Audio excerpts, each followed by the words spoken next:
Il est mercredi et on se retrouve pour un vlog de lecture parce que le mercredi c'est mon dimanche à moi, mon jour de repos et c'est le moment où j'ai vraiment le temps de lire et là j'ai plein de lectures à lire, que ça soit des lectures professionnelles ou de plaisir, et j'aimerais bien en lire trois. Enfin, en tout cas j'ai un livre à terminer, mais en lire deux autres ça serait top. On va voir si je vais réussir à avancer bien en tout cas dans ces trois lectures et je vais vous montrer ça tout de suite. Vous savez pourquoi j'adore l'automne? Parce que ça y est, on peut ressortir les pulls tout pilou pilou. C'est aussi le temps où, je sais pas, j'adore les couleurs de l'automne. On peut se réfugier dans un plaid avec un bon film, allumer des bougies. C'est hyper cliché mais c'est le genre de truc que je fais qu'en automne. Et aussi c'est le moment où l'aspirateur se met en marche, où on peut manger des soupes, faire des gâteaux à la citrouille, à la carotte. C'est la meilleure période de l'année, quoi. Voilà, je suis contente de vous emmener dans ce petit vlog de lecture ou journée de lecture. J'avais pas trop envie de le faire sous forme de vlog, mais plus, vous savez, des petites captures d'images de ce que peut être la lecture en automne pour moi. J'espère que ça vous plaît.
Je viens de terminer Signé Poète X de Elisabeth Acevedo. Je suis désolée si je le prononce mal. Et clairement, je suis au sol, littéralement et physiquement. Euh, Waouh, c'était vraiment une lecture coup de poing, mais coup de poing du genre qui vous attrape, vous touche en plein cœur. Et c'était une lecture remplie d'émotions, et que ce soit l'histoire ou le style, j'ai trouvé ça juste magnifique, et clairement ça fait partie d'une de mes lectures préférées de l'année avec The Seven Husbands of Evelyn Hugo.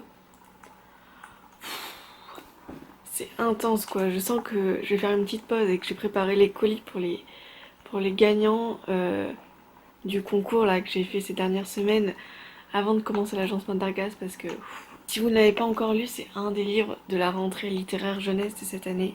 Juste foncez. Ça va être l'histoire d'une jeune adolescente qui s'appelle Xiomara, qui a 16 ans, qui vit dans le quartier d'Harlem, et elle s'est jamais sentie aimée ou trop à sa place, que ce soit dans sa famille ou dans la société en général. Et elle a toujours eu la sensation qu'il fallait qu'elle se fasse une carapace, qu'elle sorte les poings pour pouvoir se défendre et affronter la vie, que ce soit dans sa famille ou dans la société quoi. Et elle trouve refuge dans des slams, dans de la poésie. Et l'originalité du roman, c'est qu'il est écrit de manière hyper poétique, sous forme de vers. Donc c'est assez rapide à lire. Ça peut en gêner certains, mais moi j'ai trouvé le style hyper fluide et j'ai eu aucun souci de compréhension, et j'ai adoré cette écriture tout simplement. C'était très poétique, très délicat et à la fois brut et intense. Et ça collait tellement bien avec l'histoire. C'est vraiment une super bonne lecture.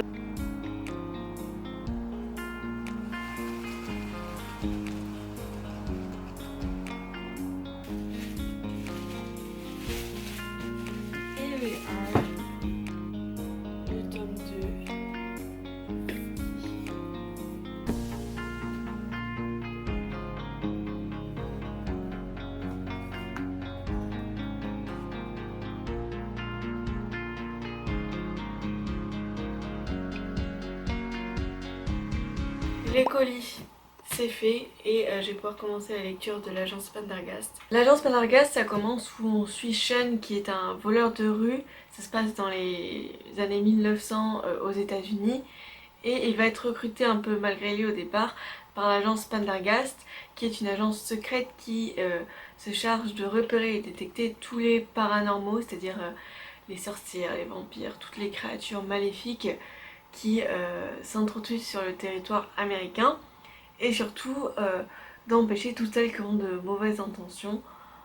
C'est une série que j'adore, j'aime beaucoup les illustrations, enfin j'aime beaucoup cette série et il y a le tome 3 qui est sorti et dans le tome 1 c'était avec les vampires, dans le tome 2 c'était avec une créature, je peux pas vous la dire pour pas vous la spoiler mais il y a de grosses références à Peter Pan et c'est super sympa. Et dans le tome 3, ça va être par rapport aux sirènes, puisque le titre du troisième tome s'appelle La sirène du Mississippi. Voilà, donc j'ai super hâte de retrouver cette agence et l'équipe de choc qui compose l'histoire, quoi.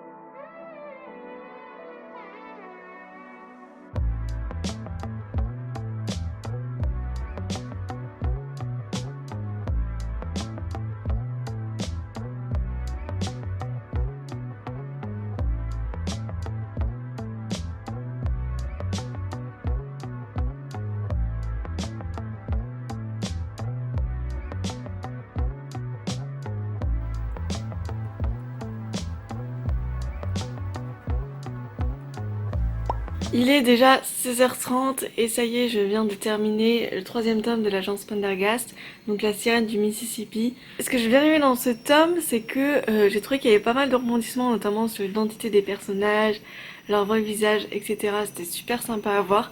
Et ce que j'adore avec ce roman, c'est tout le fait qu'ils aient traité ce côté sirène et tout au Mississippi. Quand on parle du Mississippi, on a plus cette idée des crocodiles, des alligators, etc. Et je trouvais qu'introduire les sirènes, c'était vachement intéressant. Et avec tout ce côté marécageux, sombre, visqueux, ça donnait un côté gothique à l'histoire que j'ai beaucoup aimé et qui je trouvais idéal pour cette saison. J'étais aussi contente de retrouver les personnages qu'on suit depuis le début, quoi. C'était super sympa, une bonne lecture pour l'automne. Et toujours autant de références aussi. Là j'ai noté comme référence, on a Tom Sawyer. On a une référence aussi à Steinbeck avec un chapitre qui euh, s'appelle Des lapins et des hommes, donc en référence au roman Des souris et des hommes. Il y a aussi Hercule Poirot qui dans ce roman est nommé Hercule Poivron, ce qui est assez drôle. Et voilà, il y a plein de petites références comme ça que moi j'adore retrouver.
Like daylight, like daylight.